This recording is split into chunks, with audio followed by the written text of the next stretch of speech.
Good morning, dear audience and dear chairmen.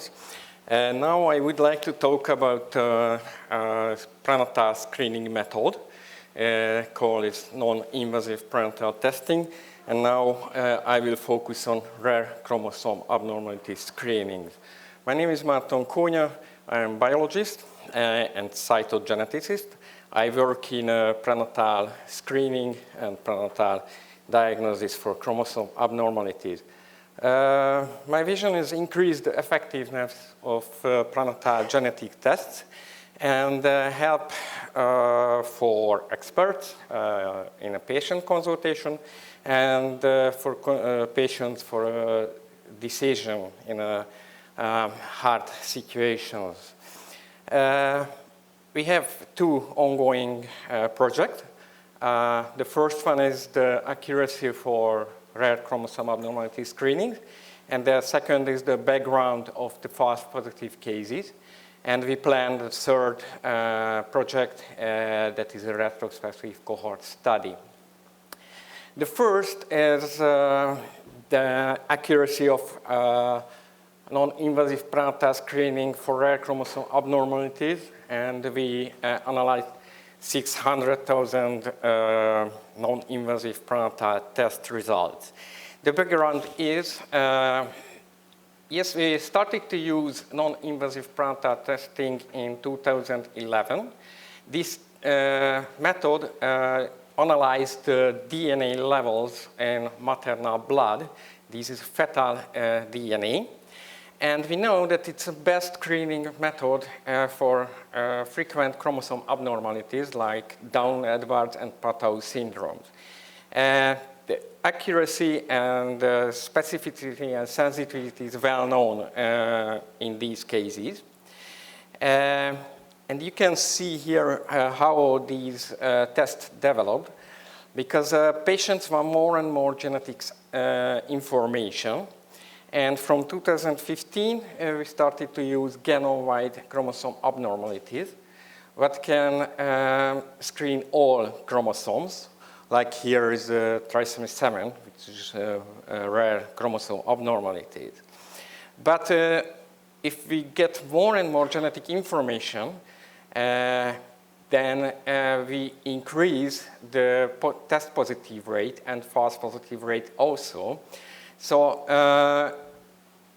these increase the invasive procedure rate, and invasive procedures can cause a miscarriage and also stress for the patient. So our aim was to clarify the genetic risk in these positive cases for each chromosome abnormalities. And we analyzed the positive predictive value. The question is how accurate these tests for rare chromosome abnormalities. Yes, we checked pregnant women, non-invasive prenatal test, and rare chromosome abnormalities. We don't have a reference test because this is only one test what can screen the rare chromosome abnormalities. And our hypothesis is these tests can find quite same chromosome abnormalities like amniocentesis, what is an invasive procedure, but there are some more, many more discordant results. These are false positives. And we would like to clarify these risks. We had a systematic search and we found 14 eligibility full text that we can data extract. Now all main results are ready, and we would like to do an individual analysis, and it's quite ready. We need a few more days to finish it. So the results. The first plot shows us the frequency of positive cases for all trisomies. Here we can see the positive rate like is close to 0.3%. That means it's genome-wide non-invasive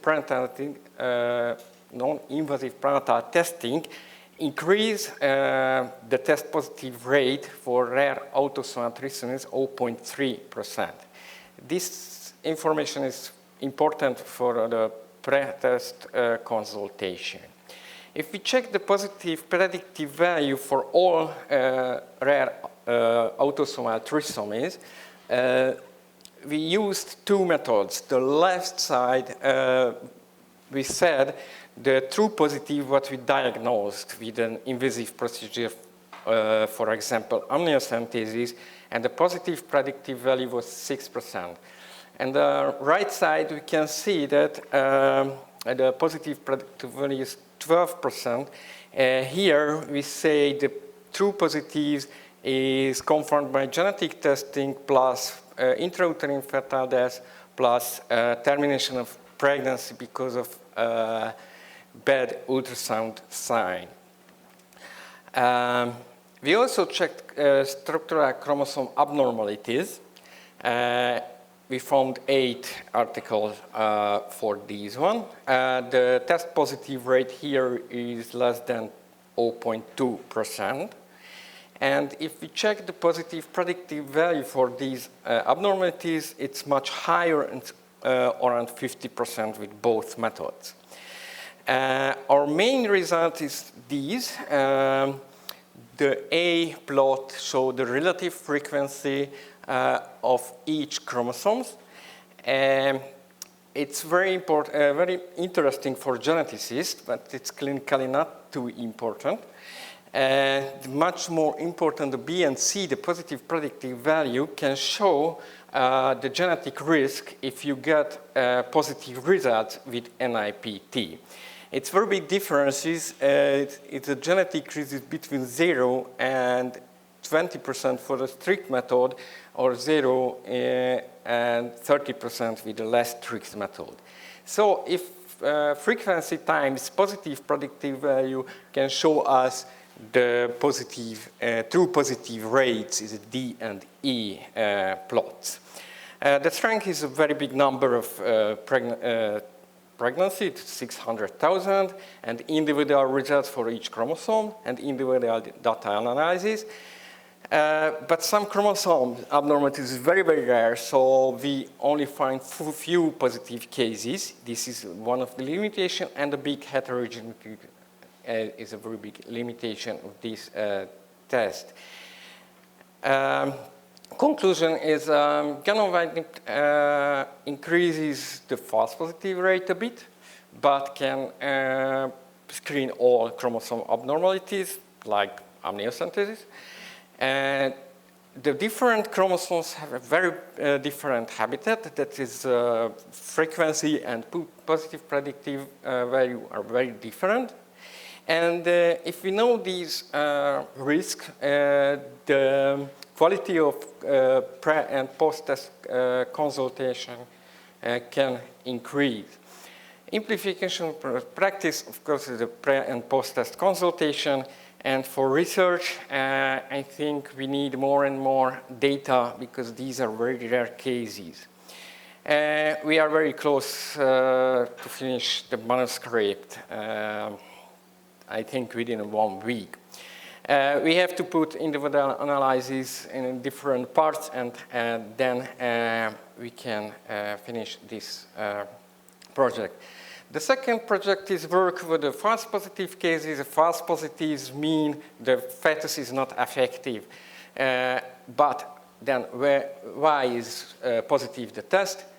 Mainly because of placental mosaicism.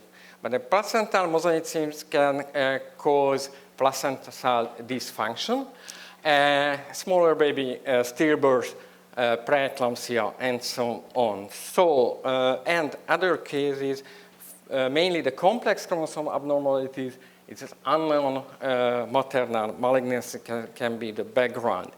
So, as the same population, and we check these pregnancy complications, and we compare it with the general population. And now here we are before the title and abstract analysis. And we plan a retrospective cohort study. We have a database, and now we start to plan this retrospective cohort study. Thank you for your attention. Thank you for the great presentation. I have a question about your first topic. So it depends on the source of randomness, and I was wondering whether it's feasible to simply repeat these screening tests for a single individual many times, and so then we can sort of get rid of some of the uncertainties. Is that something you could possibly do, logical? Repeat this test for, the false positive is not false positive, it's not a technical problem. So many studies checked, for example, the placenta after birth, and there was chromosome abnormalities in placenta. That we know that it's there is some extra chromosomes or extra or deletion or duplication in some chromosomes. And so many studies, but it's not a cheap work. But some studies followed these pregnancies and checked the placenta after birth, and there is a chromosome. So it's a biological background and a technical background, the false positive. In clinical practice, in an everyday practice, how can you use these conclusions that you did? I already use it. Everyday work. I already use it. For rare chromosome abnormalities, we had results, pooled results, and the first question from the patients, if I say, you have positive results for trisomy 7, trisomy 8, trisomy 9. The first question, what is the chance for a healthy baby? And we said for rare chromosome trisomies, the positive predictive value is around 15%. In our study, it was 12. But after this study, I can say, for example, trisomy 7, your risk is 3%. For trisomy 22, your risk is 30%. It's very big differences, and it's very important for a genetic consultation. So it has it its place in everyday consultation, yes, genetic consultation. Yes, of course, because the patients have to decide they want an invasive procedure or not.